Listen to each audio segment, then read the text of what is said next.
जय जगन्नाथ बंधुगण आज आम जानिबा 25 सेप्टेम्बर 2025 गुरुवार दिन द्वादश राशि राशिफल विषय एही दैनिक राशिफल चंद्रंको गोचर गणना को नहीं आधारित एवं चंद्रंको गोचर गणना आम जीवन में बहुत प्रभाव पकई थाए। तो आसंतु सर्वप्रथमे जानिबा आजिर तिथि और राशि नक्षत्र विषय। आज होउची 25 सेप्टेम्बर 2025 गुरुवार आश्विन शुक्ल पक्ष तृतीया मल दिवा 7 घंटा 6 मिनिट गते चतुर्थी। आज स्वाति नक्षत्र रात्र 7 घंटा 9 मिनिट गते विशाखा नक्षत्र।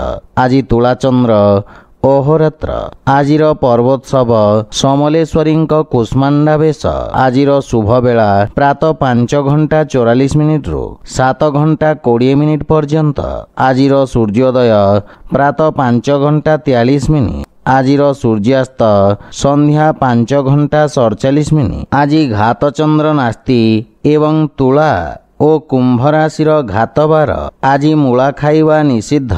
तो बंधुगण आसंतु जानिबा आजिर राशिफल विषय। ता पूर्वरु आम चैनल को जो माने नुआ करी आछंती तळे थिबा लाल रंगर सब्सक्राइब बटन को दबाई आम चैनल को सब्सक्राइब करंतु और पाखरे थिबा घंटी बटन को दबाई ऑल रे सिलेक्ट करंतु काहेकि ना आमे अपलोड करिथवा प्रत्येक वीडियो रो नोटिफिकेशन आपण सर्वप्रथमे पाई परिबे। तो प्रथमे जानिबा मेष राशि विषय। आपणक सप्तम भाव में चंद्रदेवंक गोचर आपणक सहयोगी द्वारा लाभ प्रदान करिबा। वाणिज्य व्यवसाय रे नूतन संपर्क प्रतिष्ठा हेब जहा पारस्परिक लाभदायक सहभागिता रे परिणत हेब।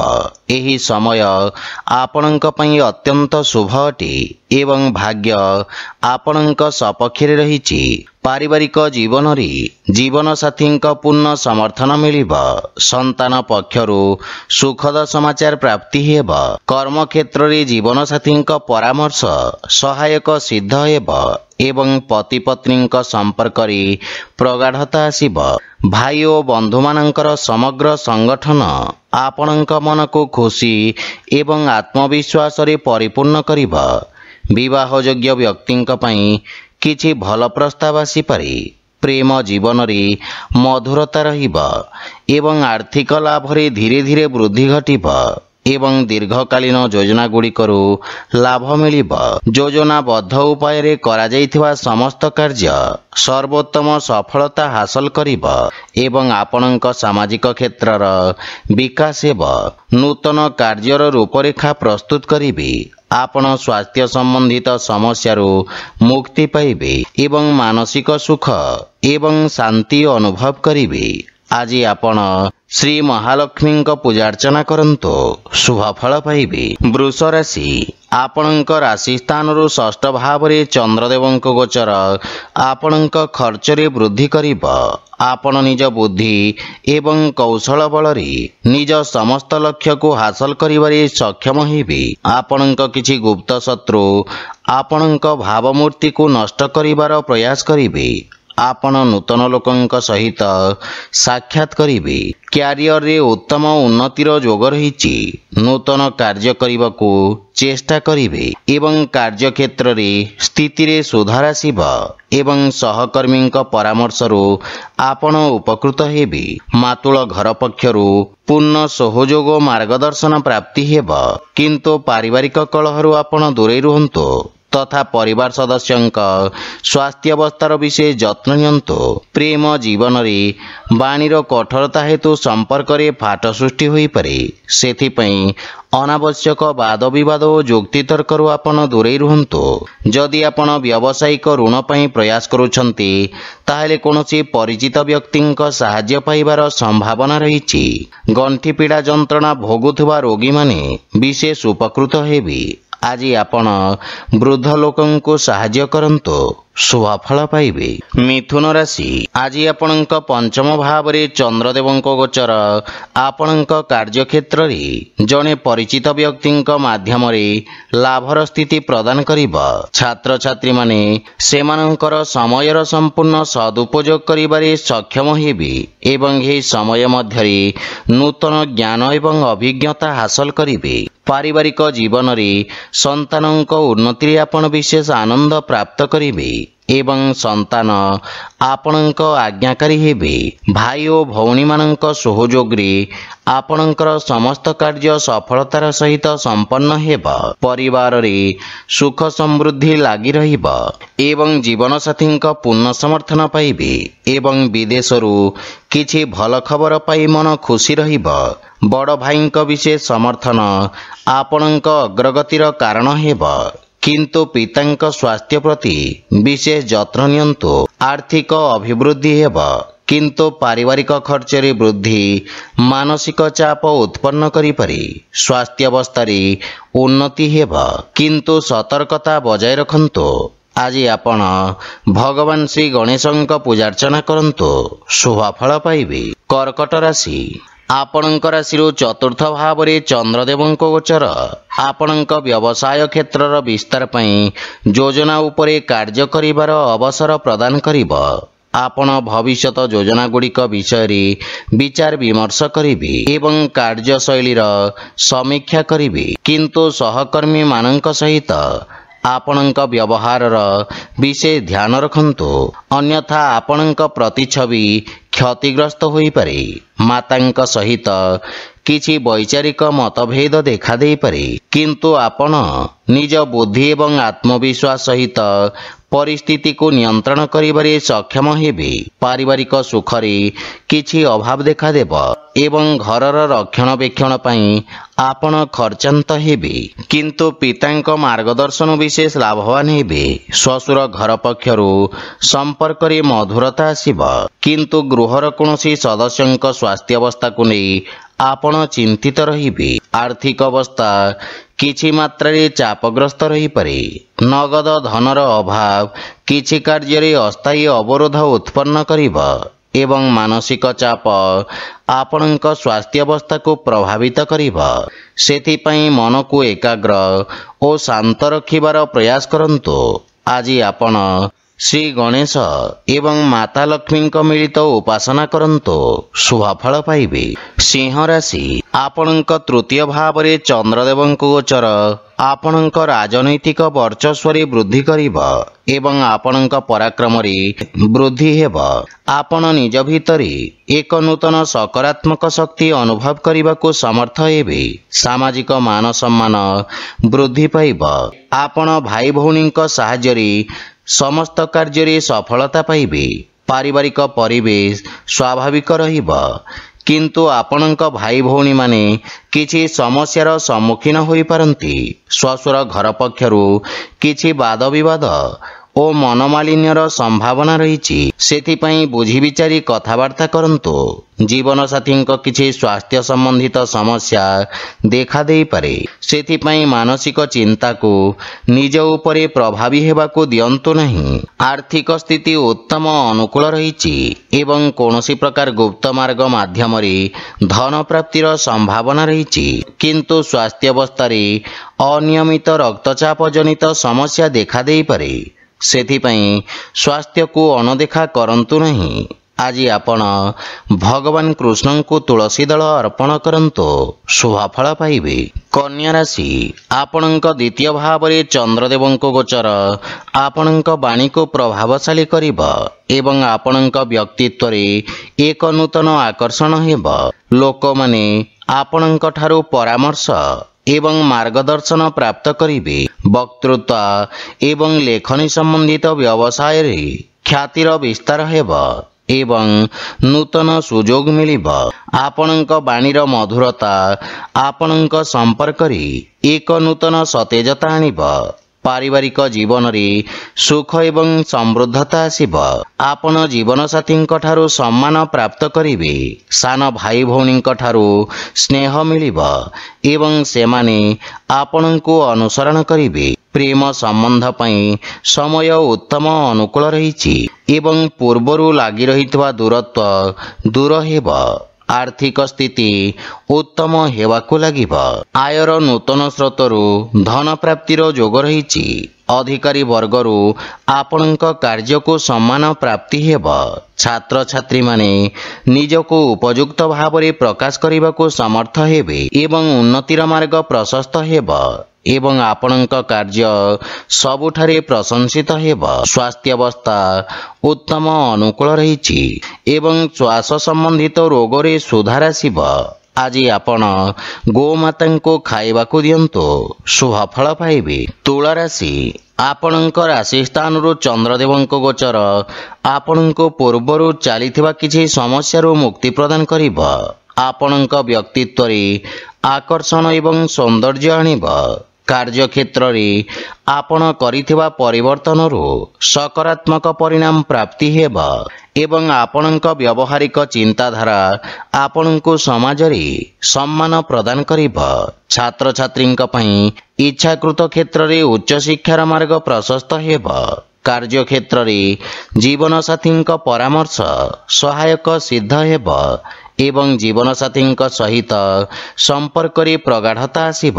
ମାତାଙ୍କ ପକ୍ଷରୁ ବିଶେଷ ଲାଭ ହେବାର ସମ୍ଭାବନା ରହିଛି ଏବଂ ବିଦେଶରୁ ସୁଖଦ ଖବର ମିଳିବ। ଭାଇ ଓ ସାଙ୍ଗମାନଙ୍କ ସହଯୋଗ ଆପଣଙ୍କ ଖୁସି ଏବଂ ଆତ୍ମବିଶ୍ୱାସରେ ବୃଦ୍ଧି କରିବ। ବିବାହଯୋଗ୍ୟ ବ୍ୟକ୍ତିଙ୍କ ପାଇଁ କିଛି ଭଲ ପ୍ରସ୍ତାବ ଆସିପାରେ। ପ୍ରେମ ଜୀବନରେ ମଧୁରତା ଆସିବ ଏବଂ ରାଜକୀୟ ପକ୍ଷରୁ ଆର୍ଥିକ ଲାଭ ପ୍ରାପ୍ତି ହେବ ଏବଂ ଆର୍ଥିକ ସ୍ଥିତି ସୁଦୃଢ଼ ହେବାକୁ ଲାଗିବ। ସ୍ୱାସ୍ଥ୍ୟାବସ୍ଥା ଉତ୍ତମ ଅନୁକୂଳ ରହିଛି। ଆଜି ଆପଣ ଗୋମାତାଙ୍କୁ ଖାଇବାକୁ ଦିଅନ୍ତୁ, ଶୁଭ ଫଳ ପାଇବେ। ବିଛା ରାଶି, ଆପଣଙ୍କ ଦ୍ୱାଦଶ ଭାବରେ ଚନ୍ଦ୍ରଦେବଙ୍କ ଗୋଚର ଆପଣଙ୍କ ରୋଜଗାର କ୍ଷେତ୍ରରେ କିଛି ବାଧାବିଘ୍ନ ସୃଷ୍ଟି କରିବ। କ୍ରୋଧର ଅଧିକତା ଆପଣଙ୍କ ପାଇଁ କ୍ଷତିକାରକ ହେବ ଏବଂ କୌଣସି ନିଷ୍ପତ୍ତି ନେବା ପୂର୍ବରୁ ଭବିଷ୍ୟତର ଯୋଜନା ବିଷୟରେ ଭଲ ଭାବରେ ଚିନ୍ତା କରିବା ଆପଣଙ୍କ ପାଇଁ ଲାଭଦାୟକ ହେବ। ଛାତ୍ରଛାତ୍ରୀମାନଙ୍କୁ ନିଜ ଏକାଗ୍ରତା ବଜାୟ ରଖିବାକୁ ଅଧିକ ସଂଘର୍ଷ କରିବାକୁ ପଡ଼ିବ। ପାରିବାରିକ ଜୀବନରେ ବୈବାହିକ ଦାମ୍ପତ୍ୟ ଜୀବନରେ ସୁଧାର ଆସିବ କିନ୍ତୁ ପ୍ରେମ ଜୀବନ ପାଇଁ ସମୟ ଅନୁକୂଳ ନୁହେଁ। ଧାର୍ମିକ ଆଧ୍ୟାତ୍ମିକ କାର୍ଯ୍ୟ ପ୍ରତି ଆପଣଙ୍କ ରୁଚି ବଢ଼ିବ ଏବଂ ଆର୍ଥିକ ସ୍ଥିତି ଉତ୍ତମ ଅନୁକୂଳ ରହିଛି ଏବଂ ଆର୍ଥିକ ଲାଭ ପ୍ରାପ୍ତ କରିବେ। ଅନାବଶ୍ୟକ ଖର୍ଚ୍ଚରେ ନିୟନ୍ତ୍ରଣ ଲାଗି ରହିବ। ବ୍ୟବସାୟୀମାନଙ୍କ ଆୟ ବୃଦ୍ଧି ପାଇବ କିନ୍ତୁ କିଛି ଶାରୀରିକ ଅସୁବିଧାର ସମ୍ଭାବନା ରହିଛି। ଆଜି ଆପଣ ଶିବଲିଙ୍ଗରେ ଜଳ ଅର୍ପଣ କରନ୍ତୁ, ଶୁଭ ଫଳ ପାଇବେ। ଧନୁରାଶି, ଆପଣଙ୍କ ଏକାଦଶ ଭାବରେ ଚନ୍ଦ୍ରଦେବଙ୍କ ଗୋଚର ଆପଣଙ୍କ ଲାଭର ସ୍ଥିତିକୁ ବୃଦ୍ଧି କରିବ। ଜମି ଏବଂ ଖଣିଜ ବ୍ୟବସାୟରେ ଜଡ଼ିତ ବ୍ୟକ୍ତି ଅପ୍ରତ୍ୟାଶିତ ଲାଭ ଅର୍ଜନ କରିବେ। ଆପଣଙ୍କ ଦ୍ୱାରା ଅତୀତରେ କରାଯାଇଥିବା କାର୍ଯ୍ୟରୁ ଆପଣଙ୍କ ମାନ ସମ୍ମାନ ବୃଦ୍ଧି ପାଇବ। ପାରିବାରିକ ଜୀବନରେ କିଛି ଶୁଭ ସମାଚାର ପାଇବାରୁ ମନରେ ପ୍ରସନ୍ନତାର ଭାବ ରହିବ ଏବଂ ପରିବାରରେ ସୁଖଦ ବାତାବରଣ ଲାଗି ରହିବ। ଗୃହର ଛୋଟ ସଦସ୍ୟଙ୍କ ସହିତ ଉତ୍ତମ ସମୟ ଅତିବାହିତ କରିବେ। ପରିବାରରେ ସମସ୍ତଙ୍କ ସହିତ ନମ୍ରତାପୂର୍ଣ୍ଣ ଆଚରଣ ଦ୍ୱାରା ଲାଭ ଏବଂ ମାନସିକ ଶାନ୍ତି ପ୍ରାପ୍ତି ହେବ। ଆପଣଙ୍କ ପ୍ରଭାବଶାଳୀ ବାଣୀ ଛୋଟ ଭାଇମାନଙ୍କ ସହିତ ସମ୍ପର୍କକୁ ସୁଦୃଢ଼ କରିବ ଏବଂ ସେମାନେ ଆପଣଙ୍କ ଅନୁସରଣ କରିବେ। ପିତାଙ୍କ ପୂର୍ଣ୍ଣ ସହଯୋଗ ଲାଗି ରହିବ। ଆର୍ଥିକ ସ୍ଥିତି ଆହୁରି ସୁଦୃଢ଼ ହେବାକୁ ଲାଗିବ ତଥା ପୂର୍ବରୁ ବକେୟା ଦେଇଥିବା ଅର୍ଥ ଆପଣ ଆଜି ଫେରି ପାଇବେ ଏବଂ କିଛି ମାନ୍ୟଗଣ୍ୟ ବ୍ୟକ୍ତିଙ୍କ ସହିତ ସାକ୍ଷାତ କରିପାରନ୍ତି। ବାଣିଜ୍ୟ ବ୍ୟବସାୟରେ ଉନ୍ନତି ହେବ ଏବଂ ଦୀର୍ଘ ଦିନ ଧରିଥିବା ସ୍ୱାସ୍ଥ୍ୟ ସମସ୍ୟାର ସମାପ୍ତ ହେବ। ଆପଣ ଶକ୍ତିଶାଳୀ ଏବଂ ପରିଶ୍ରମୀ ହେବେ।